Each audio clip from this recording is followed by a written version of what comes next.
Alright, I am back. I've been inspired to get on my shit, and we're gonna start this episode 2 of analyzing Gene of AI, where I use my knowledge and experiences to give an interpretation on what's going on in this anime and how it's high-key exposing us to some new concepts on how our society is developing or how it could potentially develop with the introduction of new technologies and AI. Comment, hit the like button if I say anything interesting or y'all have anything interesting that came to mind when watching Gene of AI. This episode of Gene of AI, we have June and Masa is a June is a AI with an artificial body, and Masa is a human with a natural body.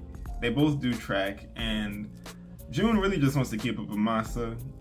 He likes to run track mostly because he likes the rivalry that he has with his friend Masa, and he begins to question as to whether his artificial body can keep up with Masa's natural body, because AI in this universe are all aware that they are artificial bodies.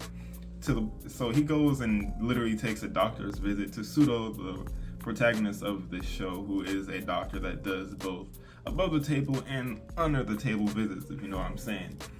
And he tells him that he's good and that all he really needs to do is keep trying. And really what I believe this first part of episode 2 is trying to convey is not necessarily the fact that AI has literal limitations to how they can grow in comparison to a natural body, but more so the mental fortitude that's needed to go past their limits. And in this scenario, June's body is not holding him back. He just needs to try. One thing that I've noticed while watching Gene of AI is that most of the time, whenever they introduce two different parts in one episode, they kind of complement each other in trying to have different points that make you come to a conclusion on a certain topic. And I believe this second half of episode 2 does the same thing. So in this second part, we have a new character, Kaworu, who comes in for a checkup with Pseudo to see if her mommy milkers are milking, you know what I'm saying. And I don't even know why I said she, because I don't even think it's clear. I have to go watch it again, but it is not clear whether this AI really is supposed to be a male or female representing. It's weird, but really, Kaworu says that they even got the breast implants in the first place because they found it fascinating how they got more attention, specifically from men. And Kaworu was upfront at the fact that they're an AI, and the people know that because they're an AI, they cannot reproduce how they could with other women, because having big breasts or wide hips is a sign that you're naturally ready to give birth to other children. It's like mating instincts, and that's what Kaworu finds was fascinating, that even though men know that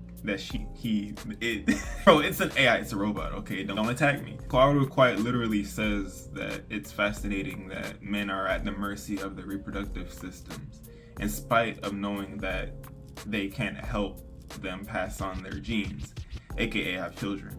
Kind of messed up if you think about it, and it kind of draws parallels to how men kind of seek some sort of help or emotional comfort when talking to chicks on OnlyFans. I know for a while, I don't know if it's still popular, but men will literally pay monthly to just simply have conversations with these OnlyFans models, and I'm sure most of the time, paying for the explicit content, and some other situations they're also paying to have conversations with these chicks, who will sometimes even just pay other people to have conversations with these dudes. I don't blame them, because a lot of them got a shit ton of followers anyway. I don't agree with the whole thing, because just like this situation with Kaworu, even though the man subconsciously in the back of their mind know that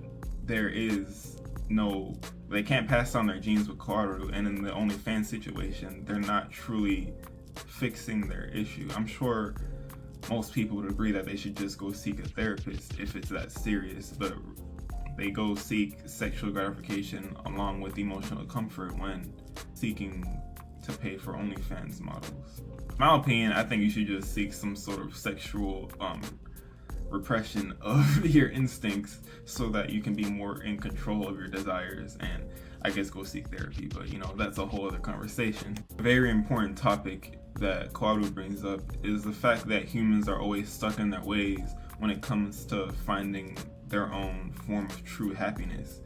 And it's literally not literally, but talking about the first half of this episode with June and Masa. Masa is literally chasing, not Masa, June is literally chasing his own happiness by trying to keep up with Masa. And when Masa gets an injury and can't run anymore, he quite literally breaks down. And I thought he was going to quit running track basically, but Masa is on the sidelines cheering him on to keep going. And so I want to think that June almost thought that because Masa wasn't running anymore, or he wasn't capable of competing within, that subconsciously felt like he wouldn't be happy anymore. But I don't think that was the case. And when he kept running, even though Masa wasn't running with him, he looked like he was still happy. So in that sense, I believe Kwaru is highlighting how even though AI is even though humans are very complex, they're quite literally the parents of AI, they still cling to such old ways of trying to find happiness in spite of how complicated we are compared to like 2,000 years ago. Hell, not even 2,000 years, maybe like a couple hundred years ago even. A couple hundred years ago, people were so simple and black and white on what makes people truly happy. But as the threats of violence continue to go down, the avenues of what makes people truly happy continue to open. People will invest their time, blood, sweat, and tears, and money into certain hobbies or skills like drawing, singing, anything you can think of.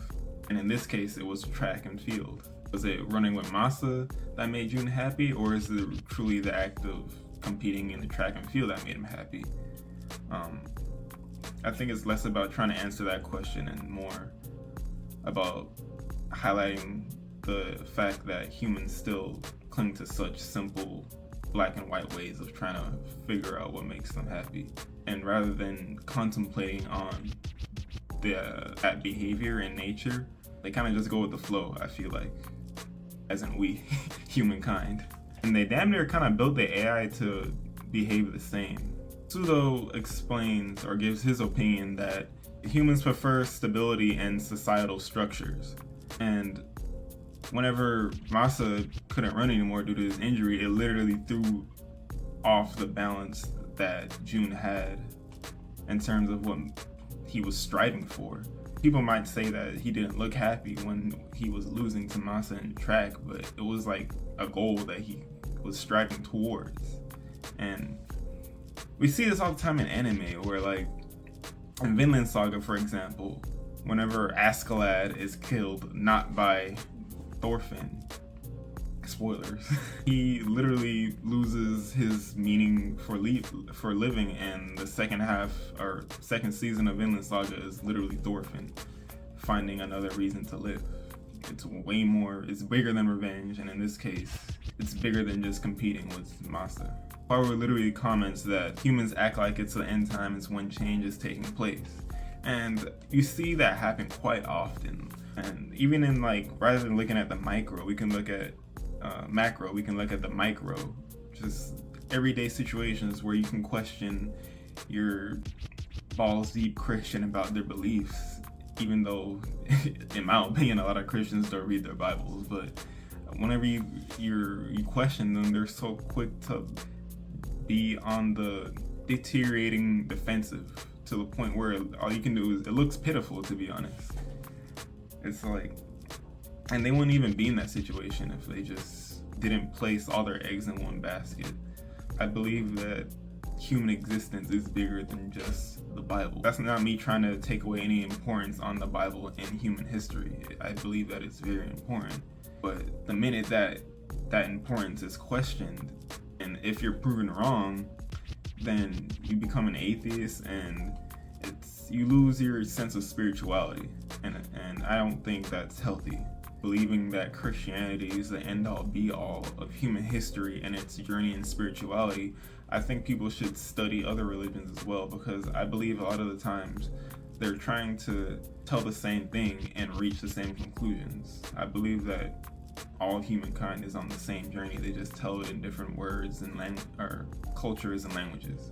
But yeah, that's all what I got from episode 2. It's crazy how deep these episodes get in terms of asking questions. They ask a lot of deep questions, and I feel like not a lot of people are gonna watch it, and if they do, it might just go over their heads, to be honest. So I hope that this video was insightful and y'all continue to have this journey with me. Let me know if y'all have any comments, or if I missed anything, or if there's something that came to your mind when watching this episode of Gene of AI. And y'all stay hydrated.